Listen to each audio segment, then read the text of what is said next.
Welcome to my YouTube channel. My name is Aggie Linus. If you're joining in for the very first time, if you're already a part of the family, thank you. If you're new, please click on the subscription button and on the notification bell so that you can get all the vlogs as soon as they drop. On today's vlog, I'll be sharing a few tips on how to help your child, your word, your sister, your brother, your little ones make the most of this new academic year. Some are transiting to new classes, some are changing school entirely. I believe this video will be of help to you. Okay, in case you think, okay, I don't have a child, I'm still young. Well, someone you know may need it. So please grab your popcorn and your ice cream and relax. Or just carry your chair and sit down. Okay, we move straight into it. You understand the fear, even you as an adult, when you're moving to a new school, a new environment. You want to take your time to watch, you want to take your time to study the environment.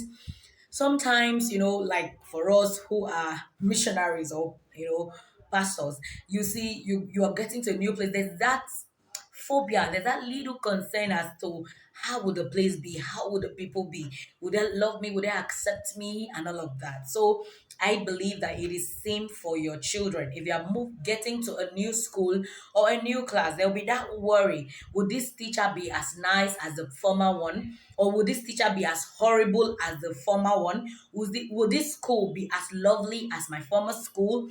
Would I have friends who would love me?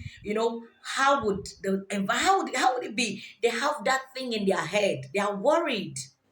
They are worried. So it is not time to bully them to say, I pay so much money to get you into this new school. And why are you now saying you don't want to go to school? Like, when they say they don't want to go to school, it's as a result of what they are feeling. So you need to, as a parent or a guardian, help them name that thing, that fear. Help put a name on it and then begin to see how you can tame it. You begin to see how you can help them walk through it. If you do not agree with them that it's normal for them to feel that way, then you won't be able to, win them over to you. You won't be able to truly help them. So please agree, see to it, get to their side, and let them understand that you understand how they feel about their new class and their new school and all of that. But that it will take time, that they will adjust, everything will fall in place, everything will be fine. Please reassure them. Now, if the children are changing to a new school, please ensure that you get the rules and regulation of that school. Some schools, they don't allow attachments on the girl's hair. Some, they don't allow a certain cord. Some don't allow phones. Some don't allow, some things. While some schools will state it down in the admission form or tell you, I don't know why others would not, mention it until, your child falls victim and they want to start talking. Even though you may want to defend, but the damage must have been done. Because I mean, how terrible or how horrible would it feel that, let's say your new school, they don't add attachment to their hair, and then your child comes to school with attachment. The old students already know that they don't do that, so everybody will just be looking. This is a JJC, jolly just come, JJC, jolly just come. They say, this one is a newcomer. There's this way they'll look at that child, and I mean, it will affect the child's self-esteem. Like, oh, I said in this school, they don't love me. See, everybody's looking at me or pointing at me and all of that. So please know the school rules and regulations, and tell your child, if it is a new school that they are getting into. Now, whether it is a new school or an old school, but as far as they are transiting to a new class, please ensure that you know the new teacher. Get the contact of the new teacher.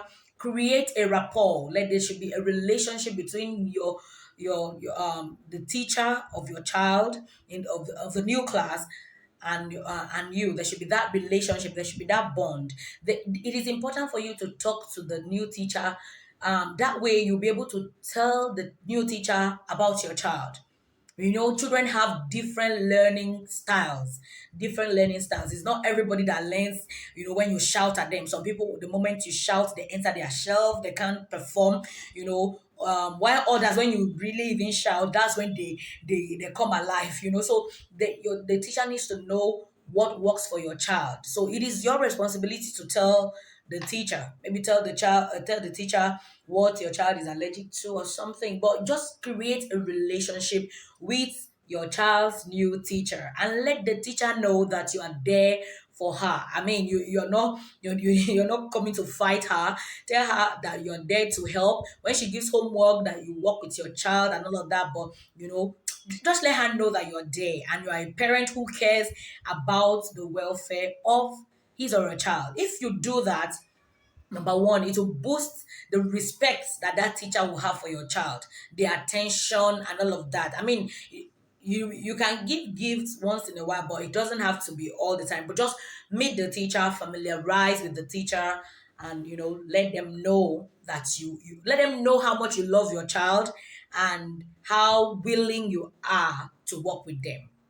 All right, having said that, please, please, please, for some schools that will be resuming tomorrow, others have resumed already. Please, I beg you, Bikono, don't beat the children to wake them up. You can just tap them.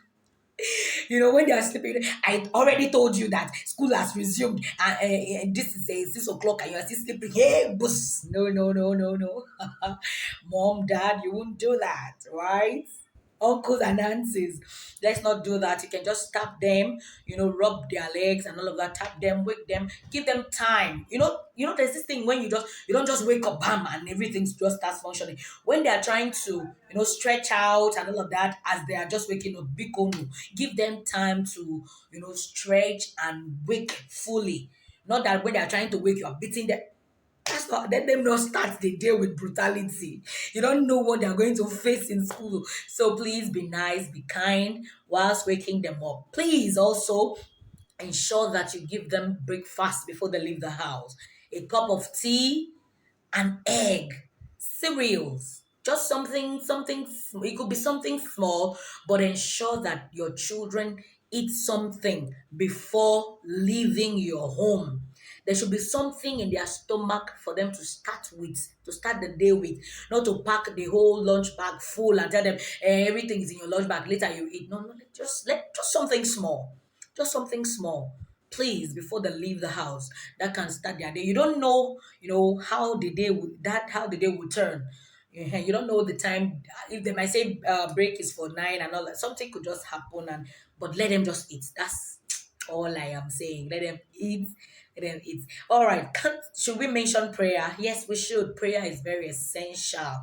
Prayer is very essential. As a Christian parent, please ensure that you pray with your children as they resume school. Anoint them. For those of us that believe in anointing oil, anoint them. Pray over them. Prophesy over them. The truth is that everybody's using something, and these children are going to be mixing up with other children from other homes, whose parents may have fortified them on shrines or whatever. But I mean, use what you have. Pray for your children. If you can even do it every day of the week as they go to school, hold their hands, pray with them and anoint them and reassure them of God's presence with them. You're building something. You are consciously, intentionally building their prayer life and their spiritual prowess. Let me use that word. So please pray for the children and cover them, with the blood. Everybody is using something, like I said. Everybody's using something. So please ensure that let your children know, where your trust is. Where your trust is, let your children know. And please, please, please, this new academic year, look out for the academic performance of your child. I'm not just saying look out for grades, check for details.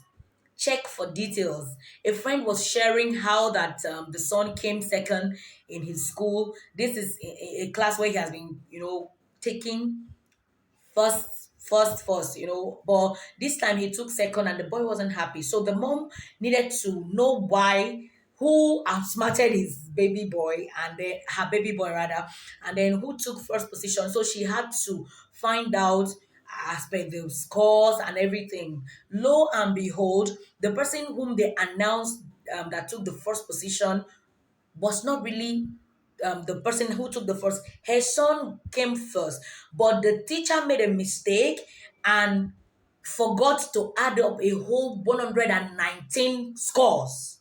Eh? What kind of mistake is that? I mean, but we are humans. So that's why you need to be detailed. Check out for details. Check out for details. They give your child an assignment. Check out for details. They give maybe homework during time for tests and all of that. Check for details. Check for details. Check for details. Check for details, not just in their academic works, in their performances. Listen when they tell you about something. They are raising a concern about a certain teacher or a certain subject. Don't just, brush it away. Don't, shove it aside. Give attention to what they are saying. If it is something that you need to reassure them of something you do, but by all means, listen to all they have to say, and they cannot tell you if you do not create the atmosphere for them to talk with you. So please create a conducive atmosphere for your children to tell you how their day went. So when they come back from school, even if you are at work, you can put a call across to them, or when you get back, try to find out how their day went, what and what happened, how did they feel about today's schooling and all of that. And where necessary, you can do the assignment with them. Just be concerned about them. Fight for your children. That's what I want to say finally. I'm not saying go to school and start beating the teachers when they try to correct your child. I'm saying that there are some things that require you to put your eye. Let's say a teacher is trying to talk down on your child. A teacher is trying to, let's say, put morals, ill morals, ill things that you did not put in, that you have not trained, that you don't believe in. Look out for details. Look out for details. Behind every confident child is a parent who believes in that child and shows it. The parent who believes in that child and shows it. So please, you believe in your children, let them also know that you believe in them, that you can fight for them. Like the story I shared earlier, the woman had to get to the school authority and said, this person came first and my son came second, but see, from my calculations, this and this and this is what the total, aggregate scores that my child is supposed to have. So what happened? The school apologized and promised to do an announcement to announce the boy's position in the during devotion when school resumes and give him his prize. Imagine if the mom didn't take time to check, to look out for details, to check what actually went wrong. Imagine that the child say, "Mommy, I took second," and you say, you played too much now. You were watching cartoon too much now. I told you. No, no, no. The woman had to put her foot down to find out what really happened. And lo and behold, see. So, and you can imagine that child's belief, that child's confidence in the mom will come alive even the more. Say, my mom believes in me and she can fight for me, not bantering with words and all that. In a situation when you realize that, let's say your child was unjustly dealt with, unjustly, treated, you can please seek for redress. Ask talk to the school authority. Where apology is needed, you can let them apologize to your child. Who says that they cannot apologize to your child? Even we as parents, we apologize to our children when we are wrong. Yes, a child, a mother, a parent can apologize, can say sorry to a child. I mean, if you don't say sorry to them, how would they learn to say sorry? Because an apple does not fall far from its roots. All right, so that's all. I mean, I've been talking all the while. Have you subscribed? As in, what are you waiting for? Please click on the subscription button and on the notification bell to get all my vlogs as soon as they come. Kindly like, share, and comment on this vlog. Let me know if it has helped you, or you have something else you can add to make this new academic year super for a mom or a dad. Please put in the comment section. Let's all learn. Thank you. God bless you. Bye.